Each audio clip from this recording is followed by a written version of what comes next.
the executive session. Second. It's been moved and seconded. All of those in favor say aye. Aye. Opposed? Motion carried. Moving on, we have a proclamation. Is Bev here? Yeah, sure. Janelle? Did Janelle come? Yeah. I need a microphone. Sitting on the.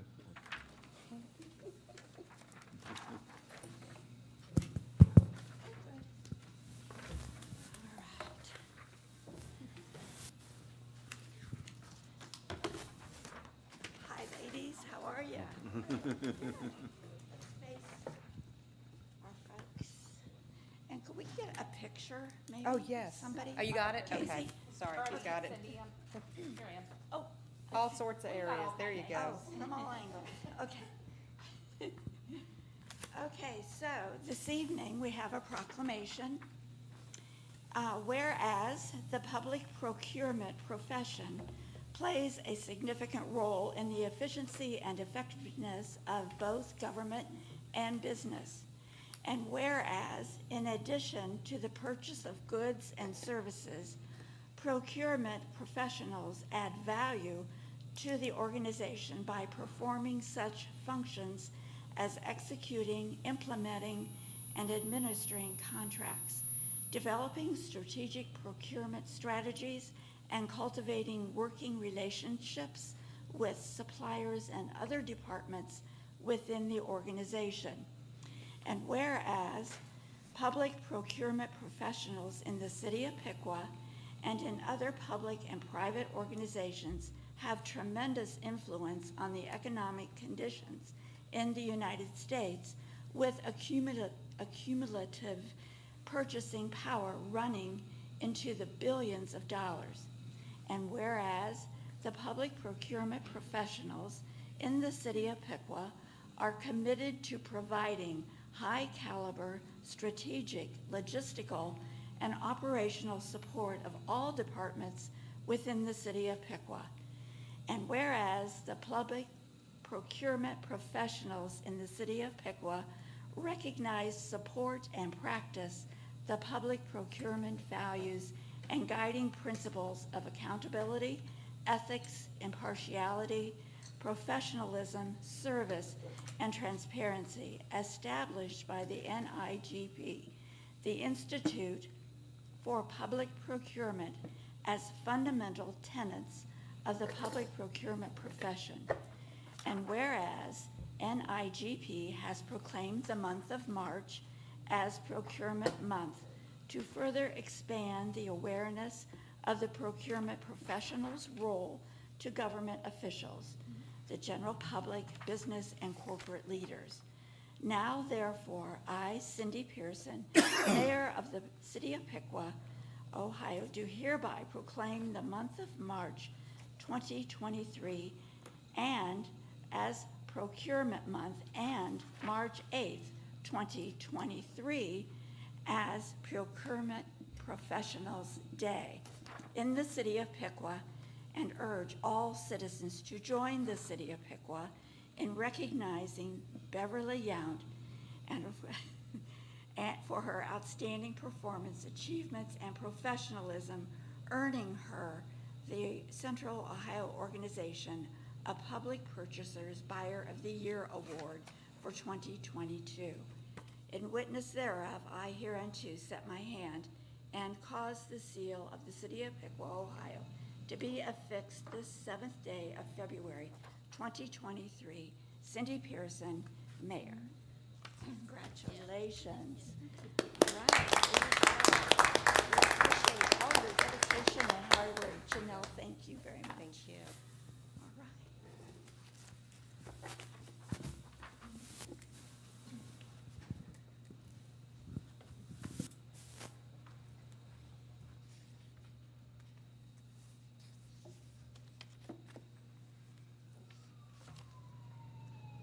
So moving on, we have the consent agenda.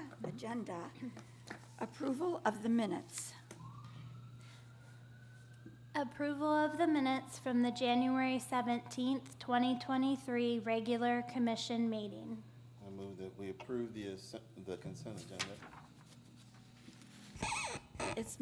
Is there a second? Second.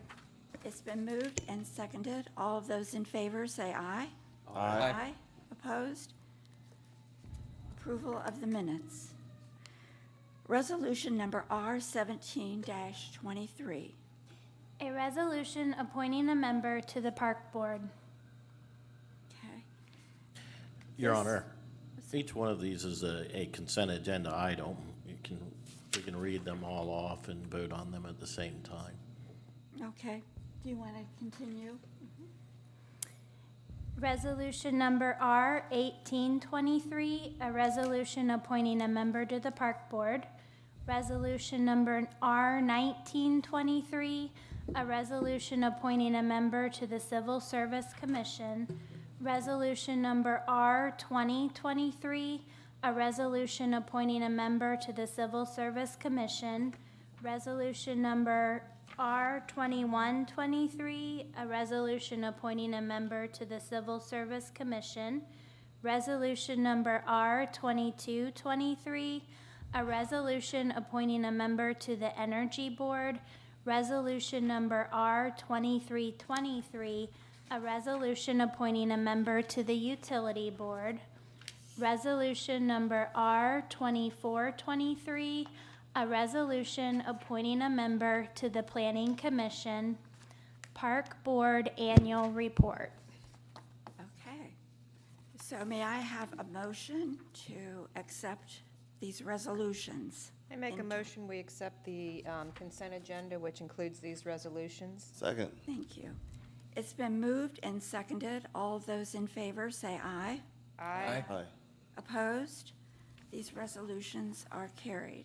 Just a question, please. I have not seen the annual report from the Park Board. Will we be getting a copy of that? It's or- in there. It's in your packet. Is it? Should Okay. be I in the didn't- I didn't- packet. didn't see it. Yeah. Thank you. Okay. I just wanted to, do you mind if I go through the different boards real quick and just name the people that were appointed? Yeah, I was going to do that. Oh, go right ahead. Yeah, Because I just think that's it's such a valuable and appreciated is. for people to volunteer for those. So tonight, we approved 2 members to the Park Board, Zachary Gordon and Terry Wright. And in the Civil Service Board, we have Wayne Davy, Mike Gutman, and Jonathan Roman. In the Energy Board, we have Tom Baker. Utility Board is Thomas Homan. And Planning Commission would be Gary Koenig. And I just want to say thank you to those citizens who have stepped up and are going to dedicate their time and energy to these individual boards. Now, we also have boards that have not been filled yet, and I will read those right now. The Golf Advisory Board has 2 openings. It's a 4-year term. The Housing Council has 3 openings with a 3-year term. Income Tax Board of Review, 1 opening, it's a 5-year term. Miami County Board of Health, 1 opening, 1-year term. Park Board has another opening for 5-year term. Tree Committee has 2 openings, 4-year term. Utility Board has another opening for a 5-year term. So if any of you citizens out there are interested, we have openings. You go to our website, go to the boards, scroll down to the application, fill out the application online, and then it will be then processed through the commission. So I am so grateful to these folks who have stepped up and filled these positions already. And there are some probably who have applied, but could also apply for these other openings as well. So thank you very much. Okay. Thanks, you're reading my mind. Okay, the Park Board Annual Report. Is part of the All consent right, agenda. We so approved I that. didn't know if Amy wanted to say anything.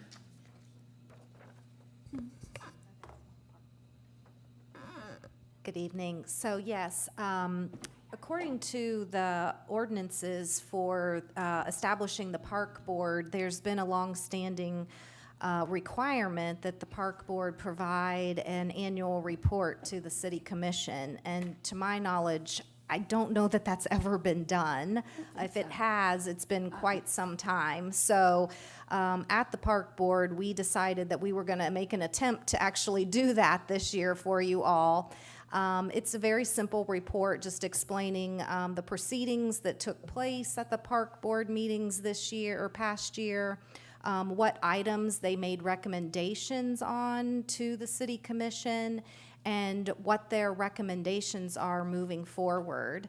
So, this, like I said, was our first attempt at trying to provide you with some record of what the park board did for the previous year.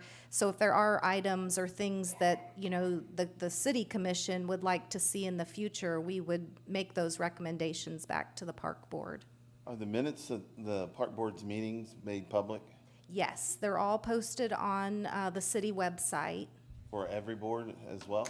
Yes, I believe every board posts on the city website under Great. boards and commissions. Love it. And this will be posted on the city website as well? Yes. Okay, great, thank you. Thank you. I would say we do appreciate the park board and all that they do for us. It's wonderful. I served on the park board for many years before I came on the commission. I don't remember doing this either, so it's really nice to have. Thank you. Thank you, Amy. Okay, moving on to old business. We have resolution number R-1-23 that was tabled. And at this time, I would take a motion to untable this resolution. Make a motion to untable resolution number R-1-23. Second. It's been moved and seconded. All of those in favor say aye. Aye. Opposed? All right. A resolution authorizing the city manager to enter into a collective bargaining agreement with Local Union 252, International Association of Firefighters, AFL-CIO CLC. Good evening, Commissioners. I'm happy to report that we have wrapped up contract negotiations with both of our firefighter unions. The first before you, the resolution R-123 is for the firefighters. This group represents our firefighter, paramedic, and EMT staff. The existing collective bargaining agreement did expire on 12/31/2022. The new agreement will be in effect until 12/31/2025. Okay. Thank you. Right. Is there any questions or comments? Do our citizens have any questions or comments? Then I would entertain a motion. I make a motion, we approve resolution number R-1-23. Second? It's been moved and seconded. All of those in favor say aye. Aye. Opposed? That resolution has been adopted. Moving into new business, we have resolution number R-11-23. A resolution of appreciation for the public service of Brian T. George as a city employee. Okay, Brian isn't here this evening, but his retirement follows 25 years of faithful, dedicated service as a police officer for the city of Piqua. And at this time, I would make a motion to adopt resolution number R-11-23. Second. Okay, it's been moved and seconded. All of those in favor say aye. Aye. Opposed? I'd just like to add that I got to work with Brian for several years, and you can find a harder worker, better guy, nicer police officer. He did a great job, and just hope he enjoys his retirement. And I want to thank him for his years of service, dedicated service to the city. Right. All right, thank you. Moving on, resolution number R-12-23. A resolution authorizing the city manager to enter into a collective bargaining agreement with Local Union 252, International Association of Firefighters, AFL-CIO CLC. The IAFF Fire Officers Contract represents our firefighter command staff, including our captains and our assistant chiefs. And similarly, this contract expired on 12/31/2022. We've negotiated a new agreement with an effective date ending on 12/31/2025. Are there any questions or concerns from our commissioners? Any questions from our citizens? All right, I would move to adopt resolution number R-12-23. Second? It's been moved and seconded. All of those in favor say aye. Aye. Opposed? Resolution number R-1223 approved. Resolution number R-13-23. A resolution authorizing a purchase order to statewide turf equipment for the purchase of 2 used greens mowers for Echo Hills Golf Course. Good evening, Commissioners. This resolution would allow for the replacement of some older equipment at the golf course. We're currently working with our consultant, Hampton Golf, to establish a 5- and 10-year equipment replacement schedule. When our superintendent and the in-house mechanic went to service all of the equipment, which they do every year over the winter, there 2 mowers in particular were found to have some significant issues with their engine, and they were sent out to be diagnosed and determined that the cost to repair them was going to far exceed any usefulness of those pieces of equipment, because they're over 10 years old and they each had over 3,000 hours of service on them. So to be economical, the staff looked at replacing with some used equipment, because the time frame to get new equipment right now it would be nearly impossible with the supply issues that we're having. So they located these 2 pieces of equipment with very low hours of service on them. They are a bit older, but Kurt feels like we could get a good probably 4 or 5 years out of them to get us through until we can get our equipment replacement cycle back in place. Good. How much are newer ones? Newer ones are gonna run in the like $90,000 range Okay. Each? each. Well, and I see these comparable prices that you have here, everything from 41,000, which is a 2017, all the way down to like 19, which is a 2013. I'm obviously, buying used is better than buying new, and it seems like these are going to get the job done if Kurt says so. I believe it. So, Yeah, and yeah. Bev, that was here, Bev did the research on those as well and helped us look and make sure we were getting a good piece of equipment. Great. Can the old mowers be sold on Yes, DACA? yes. So we think, Kurt thought that we could get 8,000 to 10,000 probably for the pair of them, because someone may want them just for parts, or they might want to invest in them because equipment is very difficult to get right now.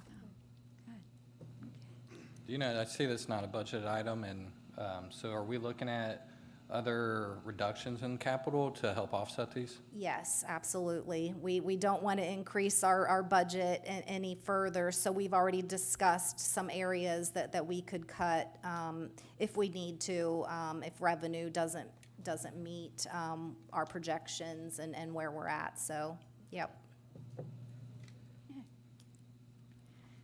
Any other questions? Are there any citizen questions? Okay, I would need a motion.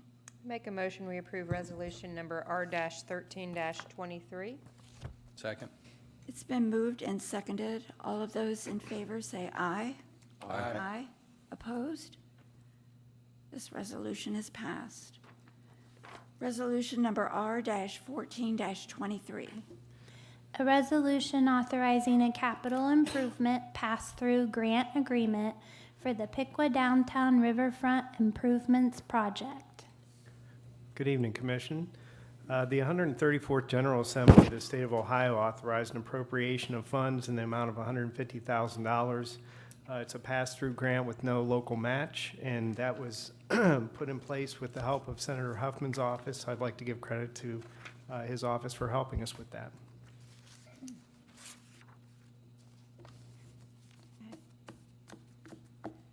It's my understanding that this will probably help us complete Phase 1. Correct. We got some bid estimates back, and they've come in higher every time we send the project out. However, it's a complicated capital stack, and it's actually the second $150,000 appropriation from the state budget, so it will help with the overall funding. Any other questions from commissions? Any questions from citizens? Okay. I move to adopt resolution number R-14-23. Second? It's been moved and seconded. All of those in favor say aye. Aye. Opposed? Resolution carried. Resolution number R-15-23.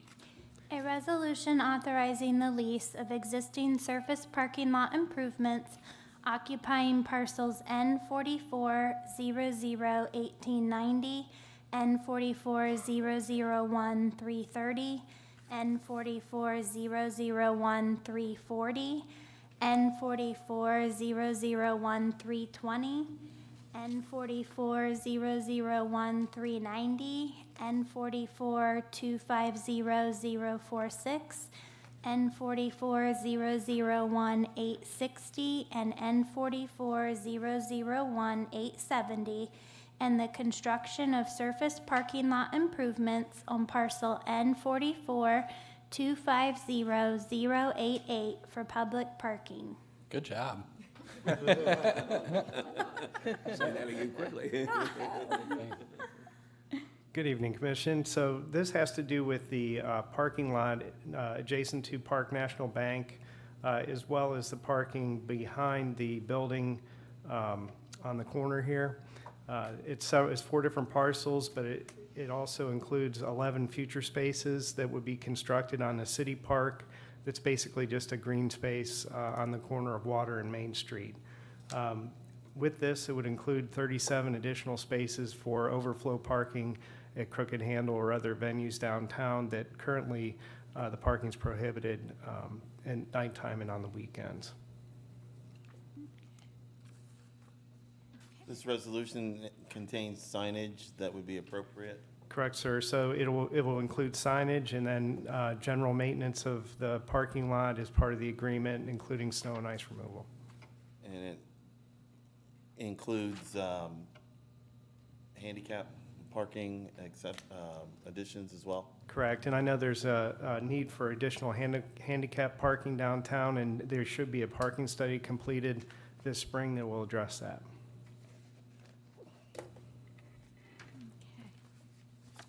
So we're responsible for removing, I don't know, snow and ice and Correct. after hours. Yep. So we would take care of, every 3 to 5 years, you would seal and stripe the parking lot, pick up trash, we more than likely would provide containers there, and then snow and ice removal.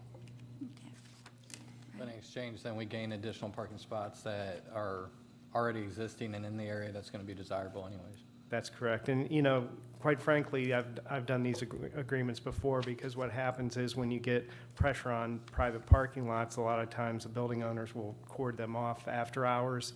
So you have a parking field that's available, but you're not allowed to park in it. So this is really for the convenience of the public, and it also, I think it elevates the aesthetics of downtown because the parking lot maintenance will all be consistent. So then looking at the Charlemagne Apartments, their trash will be in an enclosure then back there, which will be nice? Yes. Yeah, okay. And those parking places to the right, which I think they were using, are now going to be, I mean, the way to come in for the public parking, correct? Yes, there's a change in the directional flow of traffic. Mhm. Which is, that we need that, so that's great, Yeah. thank you.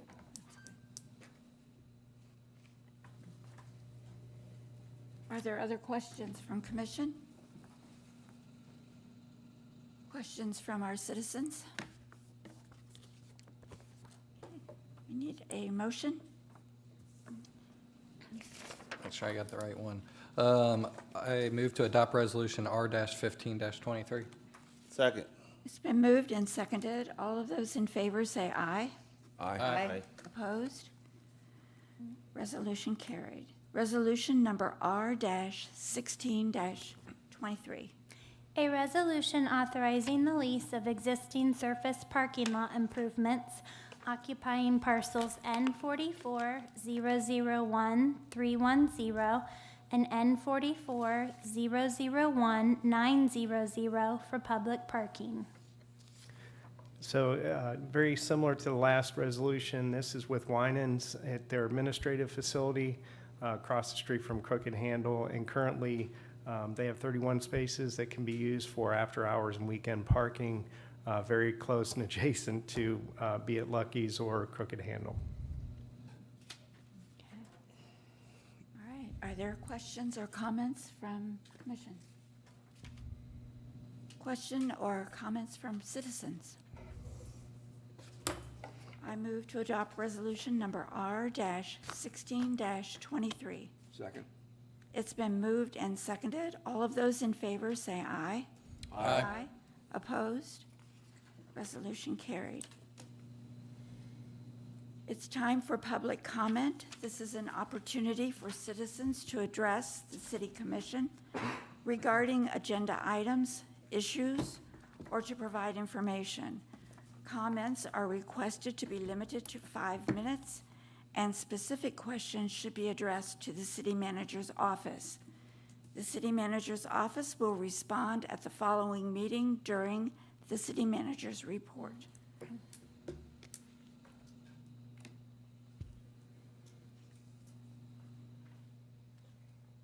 Hello, my name's Leslie Lewis. I live at 510 Second Street.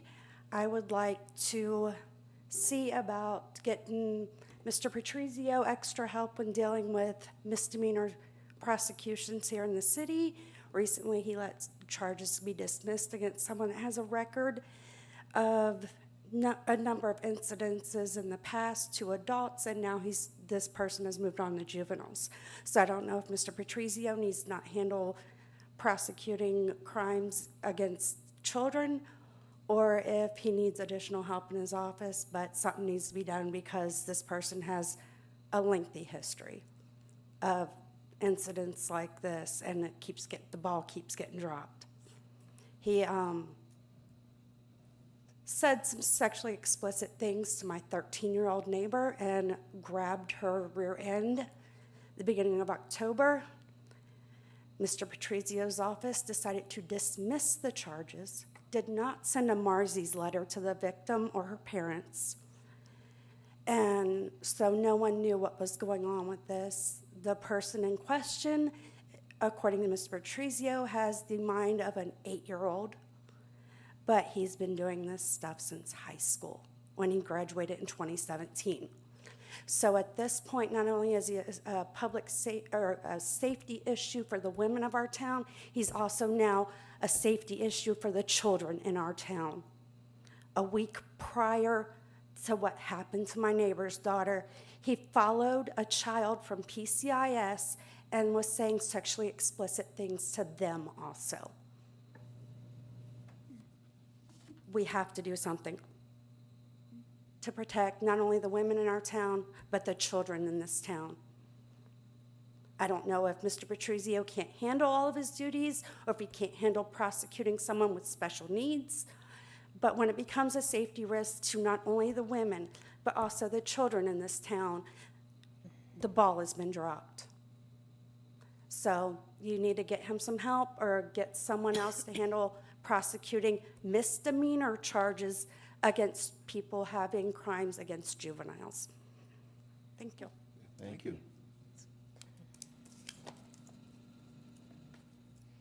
Anyone else?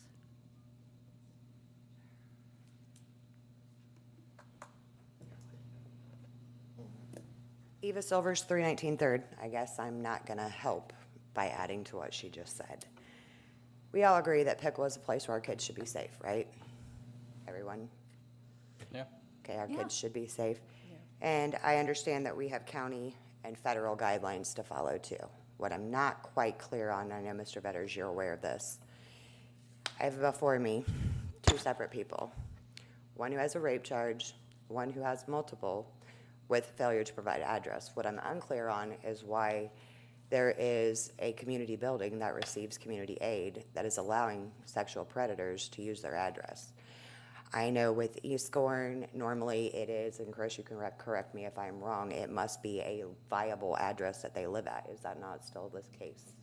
Have you contacted the sheriff's department to verify that? I have not contacted the sheriff. I just actually They're the learned ones- about this, but my they're the ones problem that- is I don't want to pass the buck to the sheriff's department. It's kind No, of our they're community. responsible to verify those And I addresses. understand that, but with this being our community, when we see things like this, we should have our city officials calling the sheriff's department on the citizens' Anybody can behalf. call. I didn't get the notice, but anybody who gets that notice can call the sheriff's And I department and agree. say that. I'm not saying that we can't call, but what I'm saying is, this is a community issue. So when when it's blatant that it is at a place like this, and we just talked about PowerPoint project right up the hill, people's children are gonna be there. Sure. You know, And that's why it we falls need to know. on our leaders to say, hey, wait a minute, we're not gonna go for this. This is not okay. We've said that. Exactly. I talked to Frank prior to the meeting, because I just learned about it before the meeting, but I can assure you, the one lives on East Main. He's not living at Bethany Center. So. That's good to know. So, and if you got that information, it needs to be passed on so that we can get something done about it. No, I- we've I got have him. my copy. He's got him. Let me so. respond to you because I called the number, and I'm not a skilled person in terms of explaining the law, but my understanding is that if a sex offender stays someplace for 3 nights, that becomes their permanent address. Is the Bethany Center ever been established as a cold weather shelter or a It homeless has. shelter? It has, for this season. For this season. Now, I met today with the director of the Bethany Center, and we discussed this problem. I will tell you my opinion about where we're headed, and I think the director of the Bethany Center is aware of these, and he is in regular contact with the sheriff's department in terms of people who come into the center and what their status might be. After our meeting today, I left with the assumption that this is not a tolerable situation, and it's not because somebody at the Bethany Center said, oh, please come. We're talking about 0-degree temperatures, and they let somebody in, and then have discovered that in the process that this person is also a sex offender. What's really missing, and this is my opinion, and I think Sean from the Bethany Center would agree, is that we really do not have a comprehensive countywide program for sex offenders. I agree. And then if you take the sex offender status and you look at countywide, and I don't think PIC was responsible for the whole county, but we ought to be a participant in a discussion about what happens. We really need to have a place where sex offenders can go and then hopefully receive some help, receive the services that they may need. And I think that the director of the Bethany Center and I agree, it's not at the old South Street School location. Right, exactly. And I agree, they need a place to go. But my stance on that is these are grown adults that make grown decisions, and it should not impede our children in any way, shape, or form. They've made their conscious decisions and the aftermath that come with said decisions. On topic of what she said, it is all over Facebook, and I've known that kid for a long time, and my kids know him. But at the end of the day, we need to be making sure our kids don't have much to do here, guys. There's no place really for them to go, no place to hang out, nothing to do. If we do get them out, we need to make sure they're safe. And the more, I get that we're growing and we're structuring and we're bringing this and that in, but at the end of the day, there is no Piqua without our kids. We will all eventually be gone. So if we don't have a community that's for our kids, we have no community to make a decision for now. And that's pretty much where I'm at. We're making all of these decisions, but and the PowerPoint project was great for the kids. Pool would have been great if we would have maintained it. But, you know, we have to stop with the growth for a minute and start working on our youth, because our youth is where we're gonna grow, but we have to protect them first. And today when I found this out, I'm like, I mean, how can you just, oh, well, here's my address. I'm supposed to register at the sheriff's department because that's what federal law says, but then I'm just gonna go shack up here for 3 days and bounce. By the way, upon notice to the Bethany Center, one of the persons on your card has left.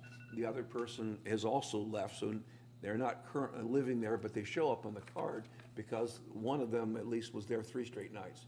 And This that one? becomes the tip-off to This that one says process. mom's on it. Yeah, I've got them, okay. You got 'em. Thank you. Now, here's where we're headed, and this is my opinion, and then it carries my interest, but not any policy at this point.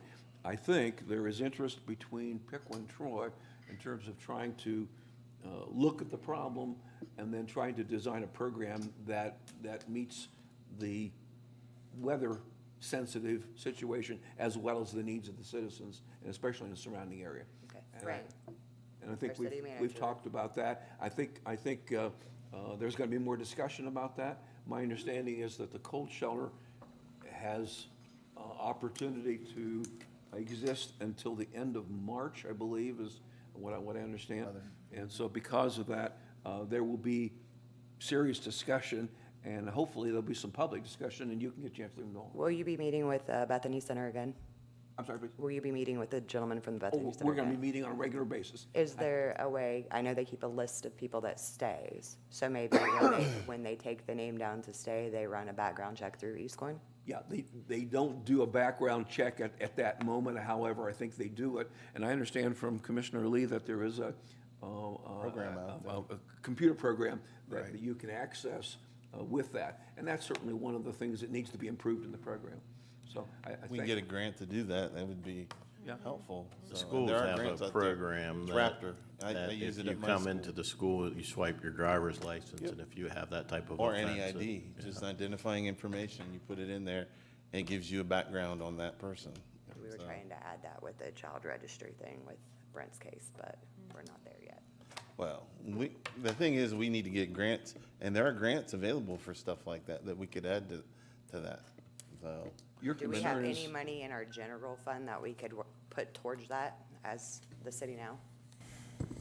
Currently, no, we don't have funds allocated. Can't pull any money, any resources from any direction to make sure that Again, so citizens are safe. you can't use general fund to subsidize a county function, so there's some other, legalities that we have to work with. Have you guys checked into any other grants for it yet? It's not in my wheelhouse. I mean, we don't, as a city administration, we don't deal with that. The As a Bethany city, they Center don't, could but go out and that's seek something we can grants. work on, Eva, if you want to sit down sometime and look for some grants for that. When you got time? I do know that At time. yeah, and I do know that the Bethany Center is taking donations for, they're calling it Wilma's Place, who Wilma, obviously, but those of us that know or knew Wilma, I was the director there, so they are taking donations for that. So it's not to say that as they start to move forward with this, because they're having to check a lot of things off to make sure they're doing it the right way, and it's Right. above the board, that maybe this recommendation could be part of that in the grant. And there are places out there that they could apply for a grant, and it would make sense to come from the Bethany Center to do that. the first thing we want you to know is that your concerns are not only yours, but others. Others, yeah. I heard today from Sean that he's been, I'm trying to use a nice term, he's received a number of phone calls, how's that? Bombarded. From concerned people and neighbors. Bombarded, And so there is a general understanding that that facility is not a good facility for a homeless shelter in general, but also for sex offenders as well. And so I think, stay tuned, there's got to be more conversation, and hopefully you can be a part of that if you choose. Okay, thank you. You're welcome. Thanks.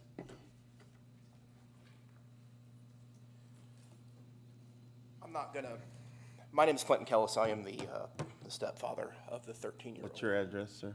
514 Second Street. Thank you. I am the stepfather of the 13-year-old that was assaulted on the Shawnee Bridge that Mrs. Lewis talked about. It's a 13-year-old child, and I'm not going to beat the dead horse on that. However, I am going to make a comment about the lack of communication from Mr. Patrizio's office. I talked to him on the phone the other day when I asked him, where was the Marzies notice? He contacted me back and said, the Marzies notice was mailed out. And when I explained to him that my wife, her mother, is a mail carrier, we have informed delivery that shows us every piece of mail that comes to our house before it gets there. It's scanned in, I believe, at the Dayton hub. Sir, I made a misstatement on that because I talked to the officer after I talked to you, and he actually said he hand-delivered it to you the day there. He did not. That's what he advised me. You told me at first he mailed it. And then when I told I you I understand have that. proof, well, then maybe, maybe he handed it to you. So which is it, Frank? Sir, It's not The the place. officer advised he handed it to you. this is not the place. Thank you. Thank you for your time. I see him. No, we understand your concern. We do.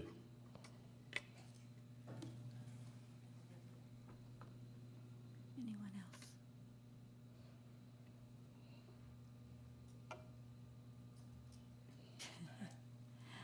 What's up, Trouble? Hi, Roland. Roland Sauerman, 660 South Street. Yes, sir. We brought up about the car report last week, last month. I saw it. Anybody talked about doing anything about that? Looking at it, when Code Well, Pickwa I comes took up. it Yes, down. you I took it down, I but had to, I had a that's choice. something that we can bring up when we look at the Code Pickwa, when it comes up, yes. So we will look at it. Because it's in the statute, does it need to be there? That's a conversation that needs to be had. I ain't got much to say about this sex offender thing, but I would see my tax money put the man in jail if he needs a place to stay, the way I feel about it, instead of running the streets. Sir, Yes. you're in charge of this, where I live at out here. You're in his ward. Good You're his Lord. commissioner. You're not in my ward, you're in the second ward.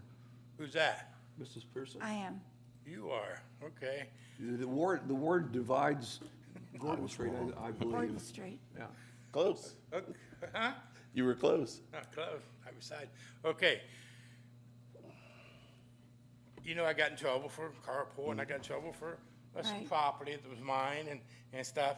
I got some pictures of you for you to look at. It was between me, my house, and my property. There's 6 houses in there. And they look a hell of a lot worse than my house. But they said they had somebody complain on my house. I don't believe that. I think this code enforcement we got is personal nitpicking people. Because the guy that they condemned his house, he moved on South Street. Now they got one phone call where he lives at, how bad it looks. And here's the pictures of the rest of the house. I'd like for you to look at it. You can give it back to me, throw me in the trace, whatever you want to do. All righty. But I'm just telling you right now, I think it's personal between me and Frank. I've known him for years. And Aaron. I think Aaron's your trouble in this town for a lot of people. Mr. Sourmill, we had a meeting where Who's talking? Oh. I sat down with you twice and we discussed this along with Chris Schmeezing. So this isn't really the venue to bring our staff into this. Sir, he's lying, and they're lying to you. If you ain't got enough common sense to realize what's going on, ain't no way I'm gonna feel about guys like you. You're in here for so many years. If someone offers you more money, you're going somewhere. You go. You don't care about this town. You're in here for the money, just like all these other people. Well, you're entitled to your view, but I disagree with that. I bet before I die, you'll be gone. Thanks, Roland.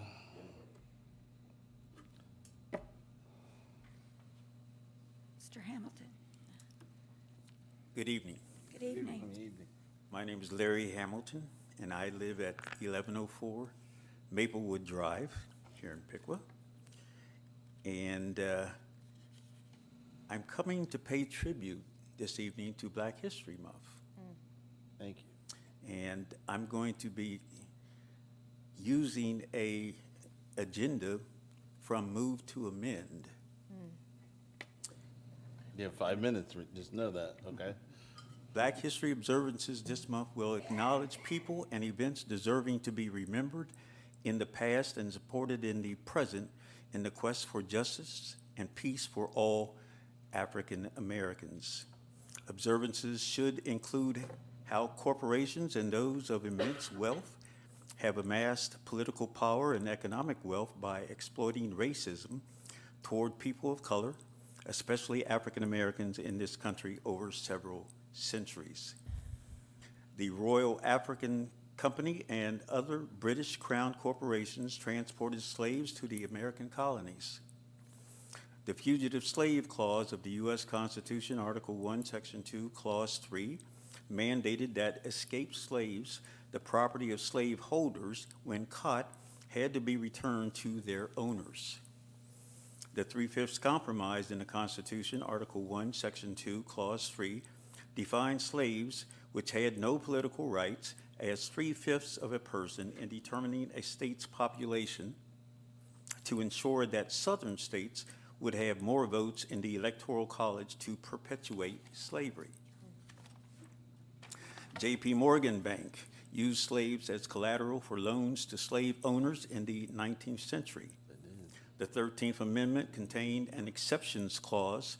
Prisoners could be used as forced labor, convict leasing, or slavery by another name, involved African Americans forced to work for railroads, U.S. Steel, and other corporations to rebuild the South after the Civil War.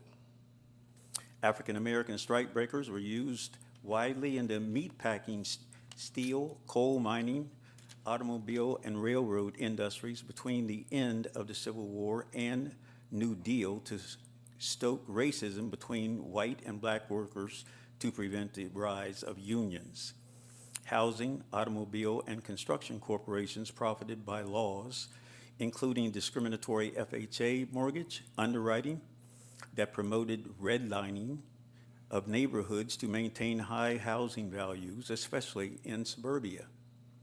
The disproportionate mass imprisonment of African Americans due to racist drug and other laws has given rise to highly profitable and powerful private prison corporations, namely CoreCivic and CEO Group.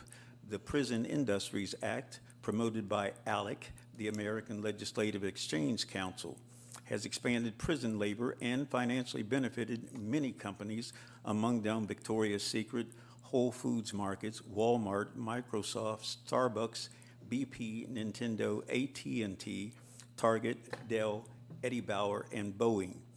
Racial predatory loans by Wall Street financial entities, which profited in the billions, fueled the 2007 through 9 financial crisis. Toxic industries tend to be placed or to expand in African American poor communities. The explosion of police violence against innocent African Americans in cities and subsequent financial settlements in amounts that communities cannot afford has given rise to a new profitable financial instrument for corporate and individual investors called police brutality bonds. In closing, I would like to invite the public to consider attending a number of Black History events that will take place at the Piqua Public Library, also Edison State Community College, and there will be Black History events also at the Randolph and McCulloch Freedom Struggle Complex here in Piqua. Thank you very much. Thank you. Larry. Thank you, Larry. Thanks, Larry. Larry, have you seen the 1619 Project on Hulu? You've been watching that? I have seen excerpts of the 1619 project. I'll send you a I haven't seen link. all of it. I'll send you a link where you could watch it. I think it's on YouTube. Excellent. Everything you've just talked about was talked about on that project. I've watched 4 episodes of it so far. They've talked about everything that you've just highlighted. So I appreciate that. And we'll try and get out to some, I know the one thing at Edison I'm going to, so Vivian Blevins just gave me a call, so. Interesting project on PBS. I don't know whether you saw it or not, and may be included in the 1619 project, but they've gone back and done genetic research on the Jamestown Project, one of the first settlements in the United States, and there were slaves that were brought as a part of the Jamestown Project, and through genetics, they have established a genetic link between the British Whitsons and the slave Whitsons. And it was on PBS. There was an interesting special about that. Now, I think, I've watched enough of Finding Your Roots to understand, what's going on there. But I thought, here is right from the very start, and even the earliest start before we were a country, we had an issue. And it plays out now through genetics. And it's kind of like is it the Hemming family that Thomas Jefferson has some responsibility for? Yes. So again, genetics in a time, 20 years ago, we probably couldn't have done that, but through genetics, we've been able to establish links of all those kind of things. I find that, troubling and interesting and all those kind of things, so. Yeah, I think that in the next few weeks, I will be sharing with Piqua, Sydney, Troy.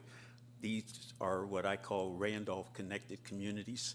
And there are a lot of people who express some levels of trauma associated with the enslavement narrative. And one of the things that I want to impress upon people is the fact that this story of America is largely associated with the Randolph narrative. Sure. And the Randolph family probably was the largest, most politically connected and powerful family in the United States of America from the colonial era through the Civil War period. Yeah. And I have a GNA, coding that allows me to trace my mitochondrial DNA back to the Upper Nile Valley in the southern part of Egypt and the Meroic culture. And I am going to be sharing why we need to focus more on that African connection rather than the enslavement narrative.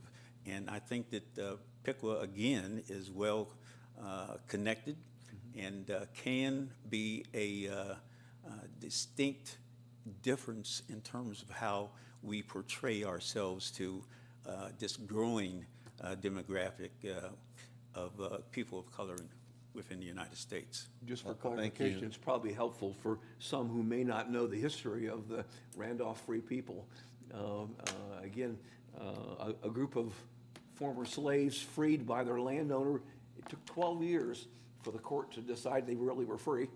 And they come to Ohio to land that was purchased for them, and they get as far as, I think, Mercer County, and they're denied the opportunity to possess the land that had already been paid for. And they're sent back to other areas, including Piqua and the surrounding areas. And it's a terribly gripping, interesting story. And we have newspaper articles detailing the story. Right. And so it's not something that is speculation, it's fact. Absolutely. It's a part of what we call hard history. That's right. Yep. And those are just the realities that we must acknowledge and attempt to, deal with in a manner that is satisfactory to the largest groups of people on all sides of the political spectrum. So, Thank you, Larry. Thank you, Larry, for making very us much. aware of all the opportunities we have to celebrate Yeah. Black History this month. Thank you. Anyone else?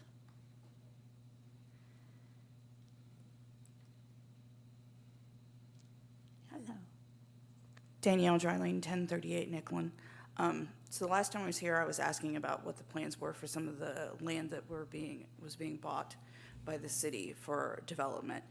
I'm now curious, after that conversation, do we have a list or an amount of land the city owns that is in the development bank that was being discussed by Mr. Smeezing? Yes, we do, and as a matter of fact, it'll be posted as part of the Piqua Improvement Corporation, so there's 24 separate properties that are going to be advertised. Okay, that's what I want to know. Thank you very much. Good question.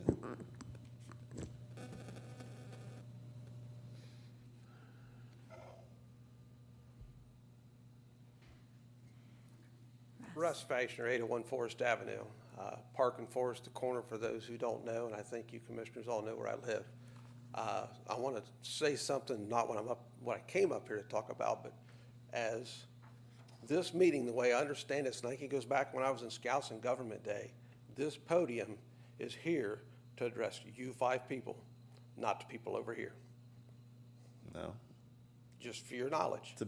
it's a business meeting. Well, that's somewhere I'm thinking in the charter and everything. This is to address the commission. This isn't for citizens to come up, and I could be wrong at that. You are. Okay. That being said, at the bottom of the paperwork for the agenda, it talks about if there's a problem, see the city manager. Well, I'm here tonight to tell you something I saw that I think you commissioners need to see because you vote on vehicles, equipment, and city staff salaries and all. And I'll try and make this short, but 2 weeks ago when we had snow, I pushed snow. I'm up, looking at the weather, what the weather's doing, the temperature's coming up, the snow's melting, we didn't get what we got. It's 6:45. Again, I'm at home, Park and Forest. What's that noise? It's the snowplow going up the hill. Then the one behind it, that's 2, the one behind it, and the one behind it. And honestly, I think I missed the 5th one because when they come down the hill, there were 5. 3 of them turned on Forest Avenue, 2 went down the 4-way stop, turned around, Forest Avenue. When they went up the hill, I gave them the benefit of the doubt that they were going up to Sunset and get Sunset clean. So I left my house to go do my lot up by the water tower on R.M. Davis. When I left, I went down Forest. They didn't take and separate. They went around the curve and on out toward the golf course. Don't know where they came when they came back, but went up to Park Avenue, the 4-way stop to go to R.M. Davis. They didn't go straight on Park and they didn't turn left on Sunset. They hung it right on Park Avenue. I'm just curious, and I want to make this into a public records request, but how many snowplows does the city of Piqua have that 5 of them can follow around before 7 o'clock in the morning where they're getting paid overtime? I mean, I'm all for if you're hiring to follow trucks around. With the blades dropped, the cutting edges on my plow cost me $600 to replace them in a pair on one truck. So we're wearing these out.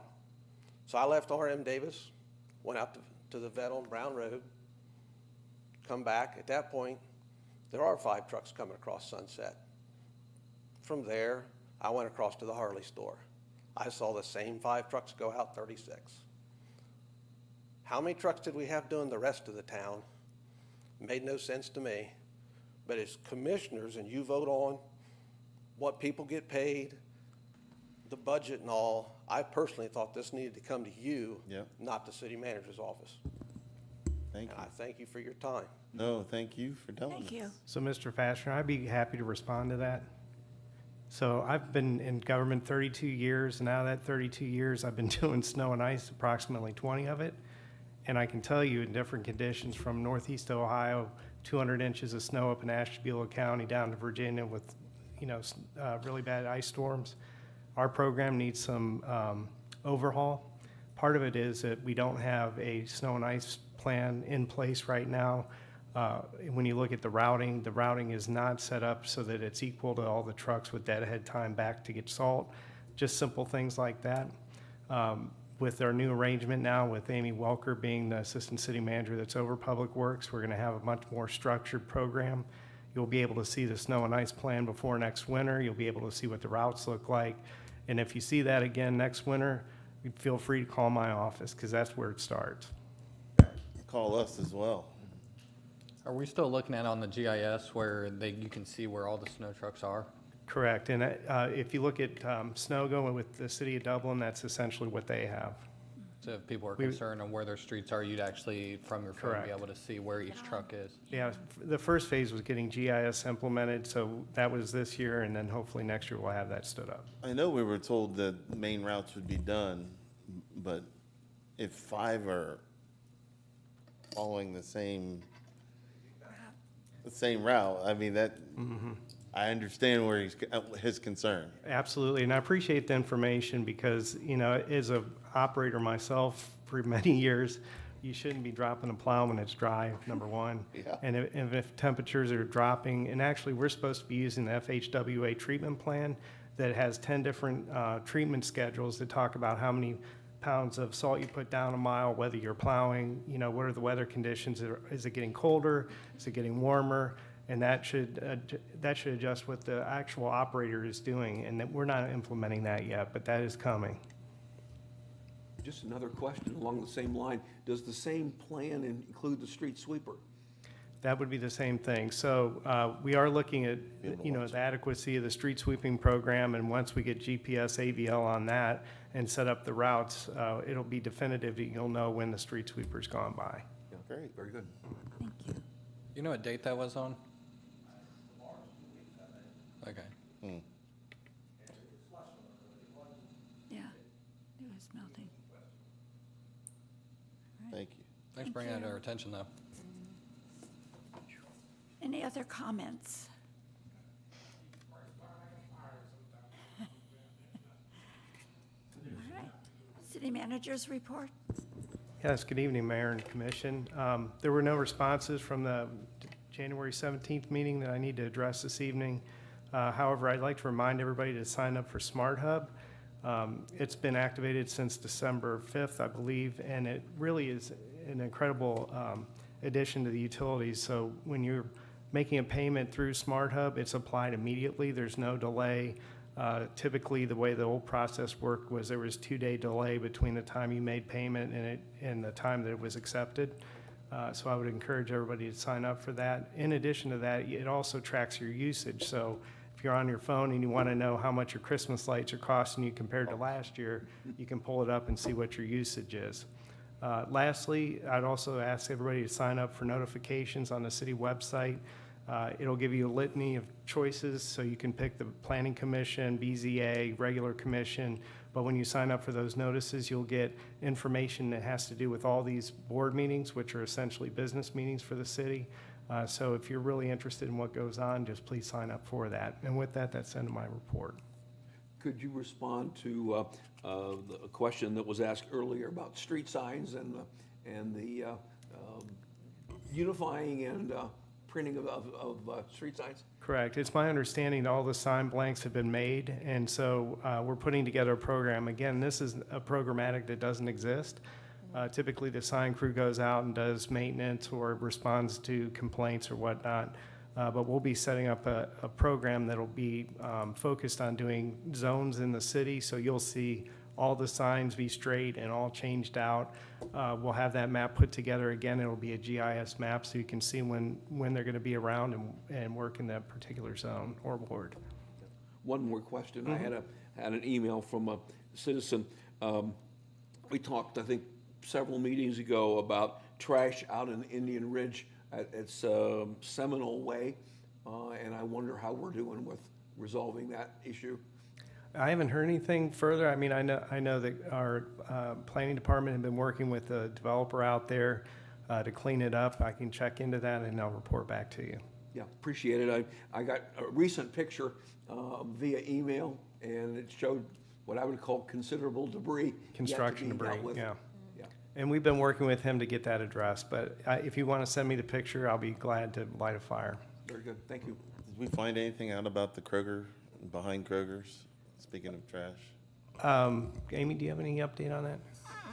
The last update that I had was that code enforcement did contact the businesses along there, and they committed to doing a cleanup back there. I'm not quite certain it all got done yet, but they were going to work on it. Can you check and let us know Yes. by next meeting? Yes. Thank you.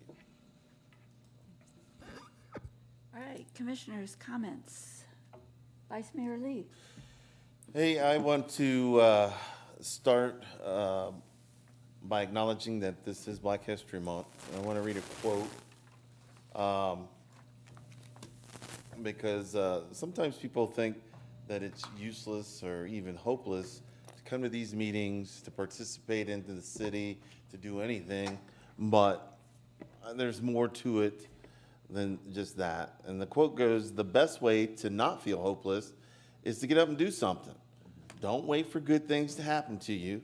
If you go out and make some good things happen, you'll fill the world with hope. You will fill yourself with hope." And that quote was by Barack Obama. who had the audacity to hope and wound up becoming president. Black History Month, there's a lot of Black history in Piqua, from the Mills Brothers to the Randolph narrative. There's just a lot. And so if you've got time, go out and celebrate or acknowledge or just, let someone know that, hey, the narrative, the Black history is American history. If you say that, people will understand and accept it.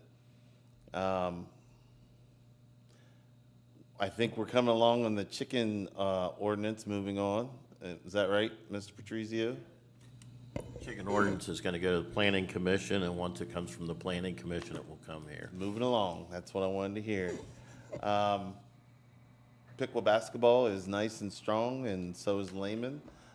Lehman could end their season 15-7, which would be great for them. And my son's at a game tonight, and I don't mind missing it to be here because what's happening here is very important, and the concerns that I'm hearing tonight are very important and need to be addressed. And so we're going to get on to some of that. But be careful with some of this weather, because it goes from being real cold to real warm to rainy. So just be careful out there, and that's all I have for this month. We will have a diversity meeting next Tuesday before the work session and before, or we have an executive session as well, I believe. Yes, before that. So, and that's all I've got. Thank you. All right. I'm up. Mr. Vetter. Okay, thank you. Couple of announcements. If citizens are not aware, the AARP tax service is up and running. They have their interview location out at the Piqua Mall, and it's available for people. They have criteria, age and income and things, but they do a very nice job. And if you need more information, there are flyers up all around town about the tax service, so I want people to be aware of that. I want to say a special thank you to Diana Tamplin, who with Melissa shares the clerking for the City Commission. We are in the process of changing email service to a new service, and it has what's a nice term? It's gone well for some and not so well.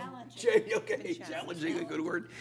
And again, Diana, on a day that she was off for snow, called and helped me walk through the process, and I'm very thankful for that. So I want to say a special thank you to her for doing that. I'll leave you with Vetter's opinion about who good citizens are. My Volume 1, Chapter 1 was Good Citizens Are Kind. Volume 1, Chapter 2 was Good Citizens Are Helpful. And this is Volume 1, Chapter 3, Good Citizens Are Persistent. And I think that what we're hoping is that even though you may not disagree or you have a difference of opinion, you will think about your opinion, stick with it, continue to express your opinion, and we hope that will eventually turn into a good resolution, which we all can feel good about. So thank you very much. I'm done. All right. Thank you. Commissioner Hines? Thank you. I just want to say a thanks to Brian George for his 25 years as a police officer. You can't even say enough of thanks for those that protect us, whether it's our police or fire here in our city. So thanks to him and thanks to his family who supported him to be able to do what he did for us for so many years. And that is really all I have. So thank you. Thanks. I want to thank all the volunteers that have joined our boards. A very integral piece of the community getting together to help benefit and make things better. So I appreciate all those that are showing that effort. And then also the work session next week. If I'm correct, we have a Code Piqua update. Is that right? And then also one of the big motivations that I've been working on is how to get more people involved, especially some of the younger generation as well too. One of the discussions we'll also have there is kind of how the commission's structured. And is there opportunities that can drive people to be more involved? Or I think at the last like 7 elections, we ran unopposed. And so to me, that's a lack of engagement within our community. And what can we do to help bring people in and have them run, as well as what we can do to better a better relationship with the citizens. So I want to hopefully get some engagement there and get some citizen engagement and see what we can do to, better our processes as is. So hope to see some people there. Thank you. I want to thank all the citizens who have signed up to participate on our boards. Just a reminder that we still have more positions to fill. Also, congratulations to Brian George for his 25 years of police duty, a dedication to the city of Piqua. We do have a town hall coming up, which is February 23rd, and it'll be held right here in our commission chambers. And we will be having the folks from the development group come in and speak to us about all the new development that's going on in Piqua. So be sure to mark your calendar, and that's all I had. I'll make a motion to adjourn. All right. Is there a Second. second? All those in favor, say aye. Aye. Aye. Opposed? Motion carried. Have a good evening. Thanks. You too.